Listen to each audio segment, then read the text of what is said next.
Hey guys, today we're playing with Aminatou the Fate Shifter. Now this is a commander deck I built. So basically the way it works, it's a planeswalker with 3 loyalty for the Esper colors. And for a +1 you draw a card, then put a card from your hand on top of your library. And for a -1 exile another target permanent you own, and then return it to the battlefield under your control.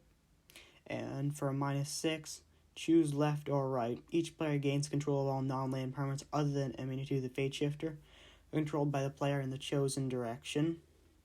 So basically, the reason we use it is mostly for the -1, because you can exile stuff and then return to the battlefield. That comes in handy later. I'll show you how.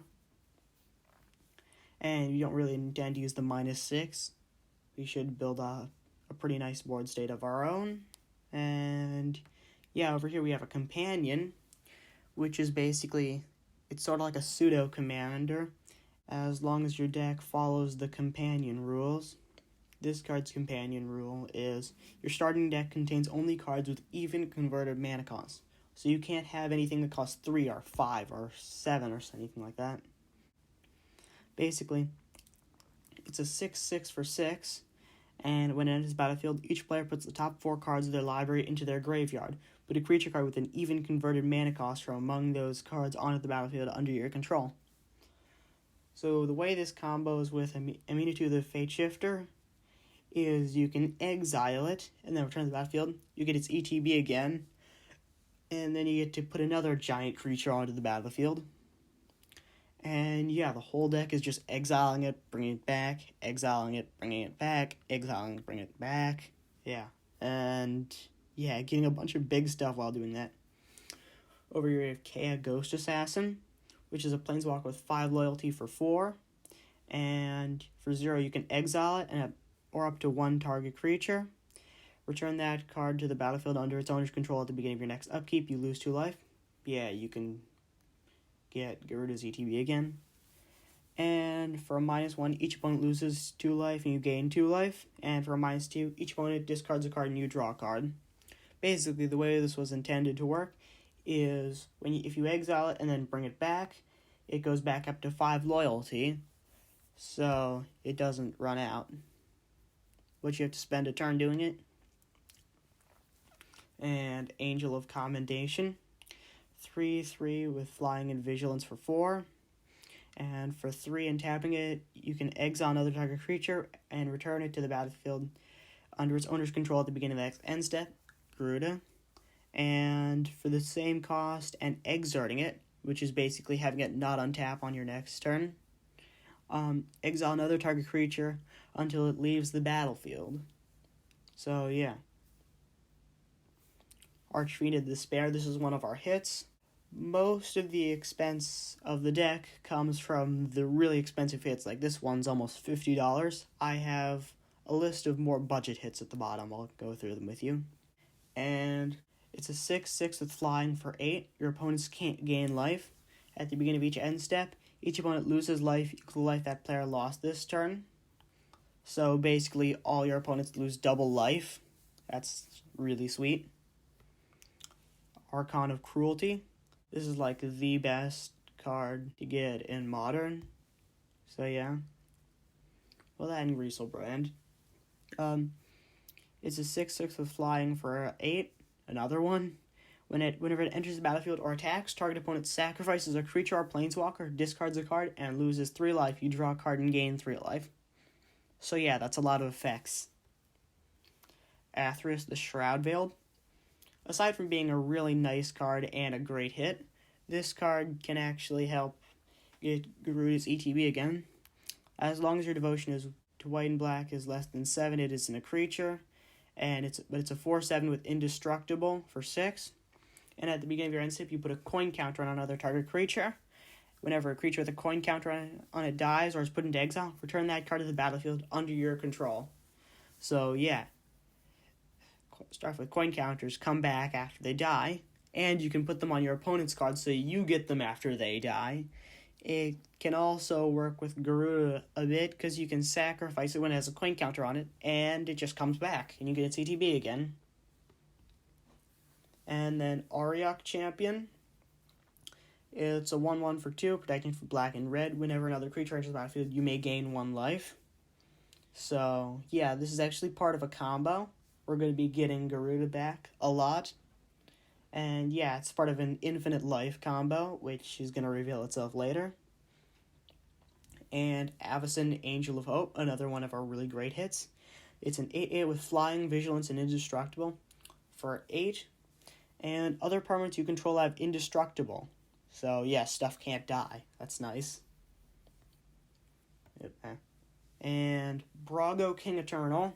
Whenever he deals combat damage to a player, exile any number of non-land permanents you control. Then return those cards to the battlefield under their owner's control. So, yeah, you can get Gyruda's ETB. Charming Prince. It's a 2/2 for 2. Whenever you choose one Scry 2, you gain 3 life, and exile another target creature you own, and return to the battlefield under your control at the beginning of the next end step. Gyruda. Desolation Twin, another one of our really fantastic hits. This one's a lot more budget. And it's a 10/10 for 10. When you cast it, you get a 10/10 colorless Eldrazi onto the battlefield. So yeah, it's 2 10/10s. And Phileader Garden. When it enters the battlefield, you may exile another target permanent you control, then return that card to the battlefield under its owner's control. One of the funny things you can do with this is you can exile Aminatou, and then return to the battlefield, -1 it, exile this, and then return to the battlefield. That exiles Aminatou, that exiles Guardian, that exiles Aminatou. And yeah, with the life gain thing that says whenever a creature is on the battlefield, you gain a life, you can get infinite life, basically. And then the game's just over, because, well, it's not over, but it's basically over. And Gale Powder Mage, it's 3/3 flying for 4. When it attacks, you exile another target creature, return that card to the battlefield under its owner's control at the beginning of the next end step. So yeah, Gyruda. And Glimmer Point Stag. When it enters the battlefield, exile another target permanent, return that card to the battlefield under its owner's control at the beginning of the next end step. Gyruda. Hell's Caretaker. It's a 1/1 for 4. And you can tap it and sacrifice a creature to return a creature card from your graveyard to the battlefield. Activate this only during your upkeep. So basically, the sacrifice triggers as a cost, so it happens before the effect, so you can sacrifice Gyruda to go get Gyruda back. So that's a fun thing you can do. And Icebreaker Kraken, another one of our more budget hits. It costs 1 less to cast for each snow land you control. We don't have a lot of snow lands. And manage the battlefield. Artifacts and creatures target opponent controls don't untap during that player's next untap step. Yeah, that's good. And it's an 8/8 for 12. And you can return 3 snow lands you control to their owner's hand. And return it to your hand. So to avoid removal or get the ETB again. That's nice. Identity Thief. When it attacks, you may exile another non-token creature. If you do, Identity Thief becomes a copy of that creature until end of turn. Return the exiled card to the battlefield under its owner's control at the beginning of the end step. And it's a 0/3 for 4. So, yeah, you can exile it. It becomes a copy you're attacking for 6. And then you get it back at the end of turn. And you get its ETB. It the Betrays, another one of our hits. It's an 11/11 for 12 with Annihilator 2. Whenever an opponent sacrifices a non-token permanent, put that card onto the battlefield under your control. We don't make them sacrifice stuff. It's just really nice to have an 11/11 with Annihilator 2. Which, for those of you who don't know the effect, whenever this creature attacks, defending player sacrifices 2 permanents because it's Annihilator 2. So yeah, it's nice. Jin-Gitaxias Core Augur. It's a 5/4 with Flash for 10. At the beginning of your end step, draw 7 cards. Each opponent's maximum hand size is reduced by 7. So basically it's reduced to 0. So each opponent has to discard their hand at the end of their turn. That's really nice, and you can draw a bunch of cards with it. Just a really great hit. Kozilek the Great Distortion. It's a 12/12 for 10. When you cast it, if you have fewer than 7 cards in your hand, you draw equal to the difference. So basically you draw up to 7. And it has Menace, and discard a card with converted mana cost X, counter target spell with converted mana cost X. So yeah, you can counter your opponent's threats. And Levio Oathsworn Sentinel. It's a 2/2 for 2. And you can choose another target creature. Its controller may exile with an Aegis counter on it. So yeah, you exile Gyruda. And then for 3 and tapping it, return all exiled cards with Aegis counters on them to the battlefield under their owner's control. So yeah, you can, for 5 and tapping it, you can exile it, then bring it back. And Miss Meadow Witch. For 2, it's a 1/1. And as for 4, exile target creature. Return that card to the battlefield under its owner's control at the beginning of the next end step. Gyruda. Platinum Empyrean, another one of our hits. It's an 8/8 for 8. Your life total can't change. Yeah, so that's good. Priest of Fell Rites. It can help get it back if you need it to get Gyruda back or something, just anything really. And you're also milling a bunch of stuff. If you have to miss a good hit, you can bring it back with Priest.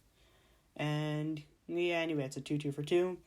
Tap it and pay 3 life, sacrifice it, return target creature card from your graveyard to the battlefield, activate only as a sorcery, and as Unearth for 5, which is also really nice if you mill it.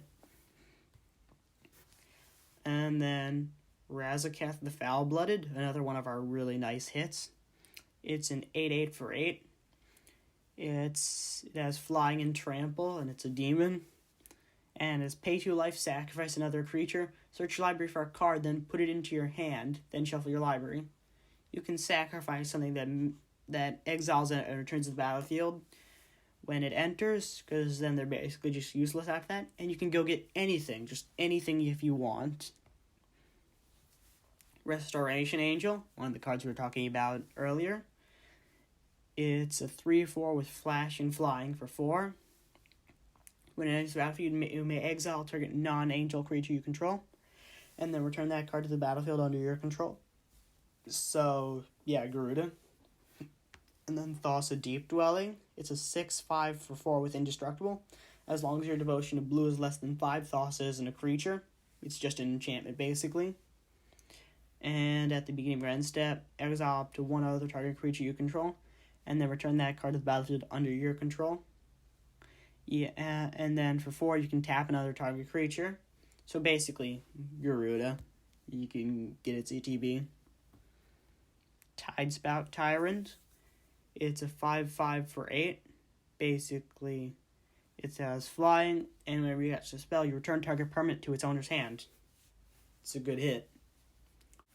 Torgor Famine Incarnate. That's hard to say.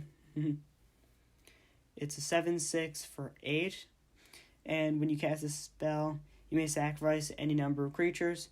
This spell costs 2 less to cast for each creature sacrificed this way. When it enters the battlefield, up to 1 target player's life total becomes half their starting life total, rounded down. So yeah, you can make someone's life 20, which is really good to combat life gain decks. Trench Gorger. This is actually a really sweet card. 6/6 with trample for 8. When it enters the battlefield, you may search your library for any number of land cards and exile them, and then shuffle your library. If you do, Trench Gorger's power becomes equal to the number of cards exiled this way. So once you have like a healthy 10 lands and you don't need any more, you can just go get them all out, and then you're guaranteed to hit a non-land permanent each time you draw. And plus, you also get a 30/30. That's nice. And then Ulamog the Ceaseless Hunger. When you cast it, exile 2 target permanents. It's a 10/10 for 10 with Indestructible. And whenever it attacks, the defending player exiles the top 20 cards of his or her library. So yeah, it's good. And then Villas, Broker of Blood. This is a really nice draw engine.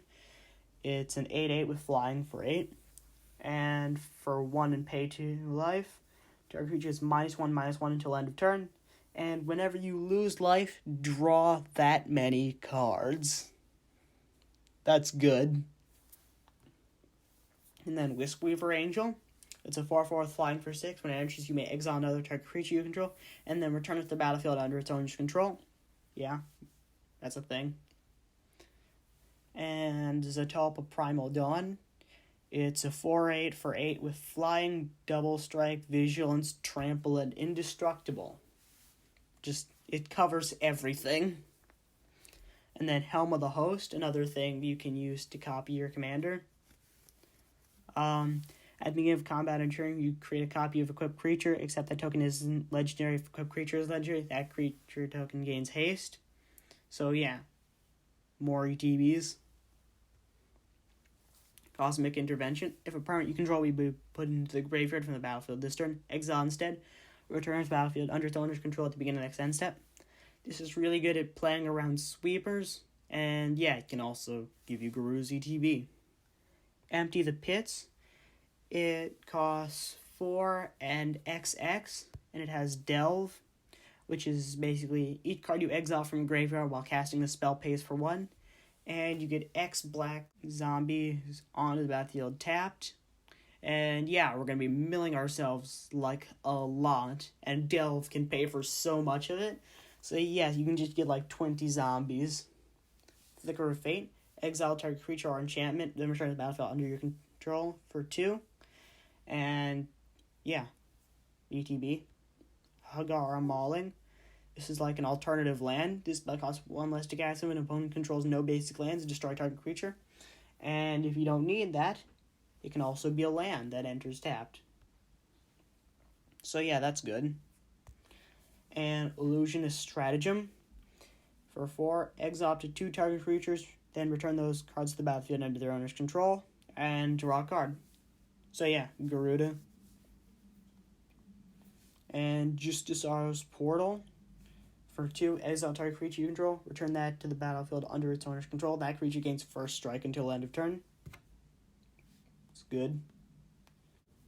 Liberate. For 2, remove target creature you control from the game. At the end of turn, return that card to play under its owner's control.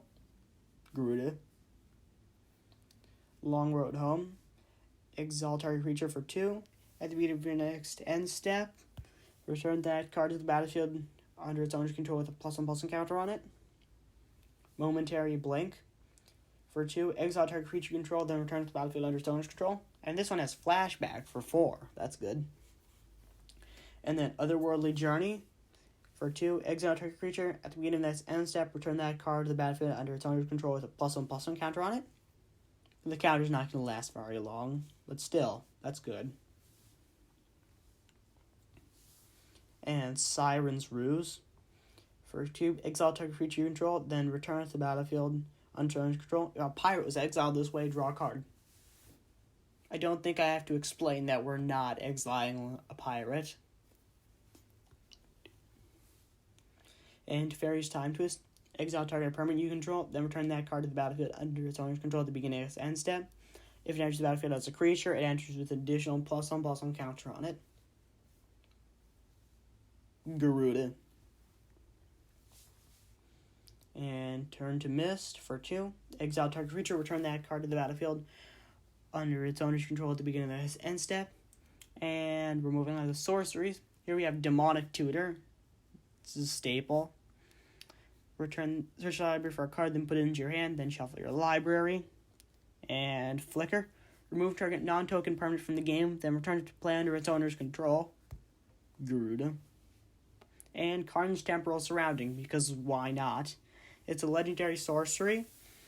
For 6, target player takes an extra turn after this one, and then return up to 1 non-land permanent to its owner's hand, and exile this card, just to make sure you can't get it back from your graveyard and do it over and over again. So, yeah, extra turn. That's always good to have in a deck. And Flicker Form. For 2, it's an enchantment aura. And for 4, you exile target creature and you exile enchanted creature and all auras attached to it. At the beginning of the next end step, return it to the battlefield under its owner's control. If you do, return all other cards exiled this way to the battlefield under their owner's control attached to that creature. So yeah, for 4, you can get rid of it and then bring it back, and everything comes with it that was on it. Parallax Wave. For 4, remove a fade counter from it. Remove target creature from the game. fading is basically, it enters the 5 fade counters on it, and at the beginning of your end step, you remove a fade counter from it. When it has no fade counters, sacrifice it.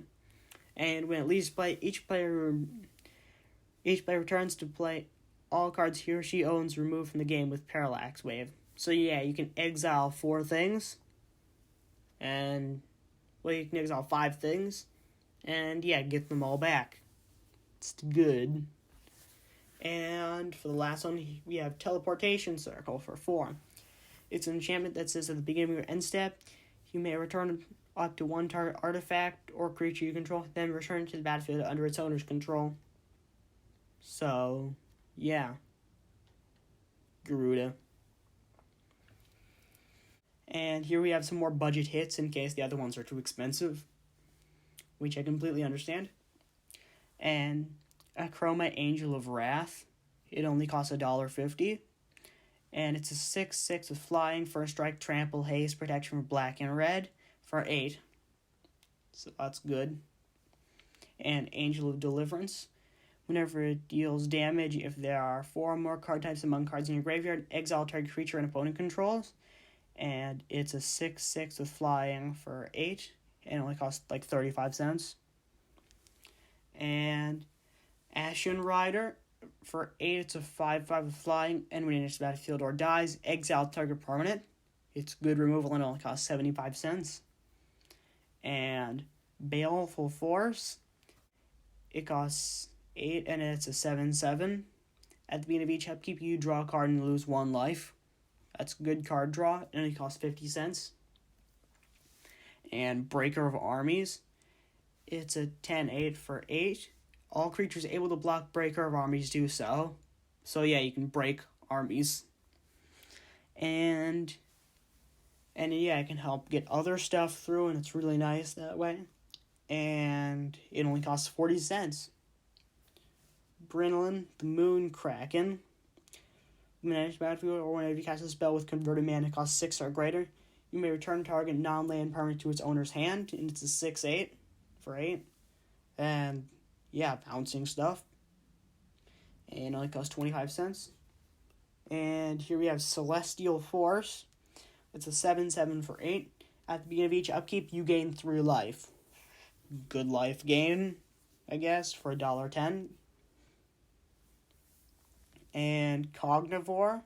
It's an XX for 8 with flying. And its power and toughness are equal to the number of instant cards in all graveyards. We're going to be milling a lot. And it only costs 50 cents. Less than that, actually. And Colossus of Akros. It's a 10/10 for 8 with Defender and Indestructible. And it has Monstrosity 10 for 10. Which is basically, if it isn't monstrous, put 10 +1/+1 counters on it, and it becomes monstrous. So yeah. And as long as it's monstrous, it has Trample and can attack as though it didn't have Defender. So once you pay 10, you have a 20/20 with Defender and Indestructible. So that's good. And it only costs $1.40. And Deep Sea Kraken, it's a 6/6 for 10. It can't be blocked. And it has Suspend 9 for 3. And whenever an opponent casts a spell, if it's suspended, remove a time counter from it. So you can play it on early. And as long as you're willing to wait a bit. If you're drawing your open hand or something. And then Eldrazi Devastator. It's an 8/9 with Trample for 8. Not much to say there. And Filigree Angel for 44 cents. It's a 4/4 with flying for 8. And when it's battlefield, you gain 3 life for each artifact you control. Not that we run too many artifacts. It's just good. And Hoverguard Sweepers. It's a 5/6 for 8. When it's battlefield, you may return up to 2 target creatures to their owner's hands. It's good bouncing for 35 cents. And when it attacks, you may pay in Lorthos the Tidemaker for 8. It's an 8/8, and it costs $3. And when it attacks, you may pay 8. If you do tap up to 8 target permanents, those permanents don't untap during their controller's next untap step. Yeah, if you have 8 to pay, yeah, definitely. And Octavia the Living Thesis. It's an 8/8 for 10. It costs 83 cents. And this spell costs 8 less to cast. You have 8 or more instant or sorcery cards in your graveyard. It has Ward 8. And whenever you cast or copy an instant or sorcery spell, target creature has base power and toughness 8/8 until end of turn. You can make all your stuff 8/8s. And Pestilence Demon for 65 cents. It's a 7/6 for 8. And it has flying. And for 1, it deals 1 damage to each creature and each player. It's good for getting rid of small stuff, basically. And yeah, I don't think I have anything else to say about this deck. It works really well, and I recommend you try it.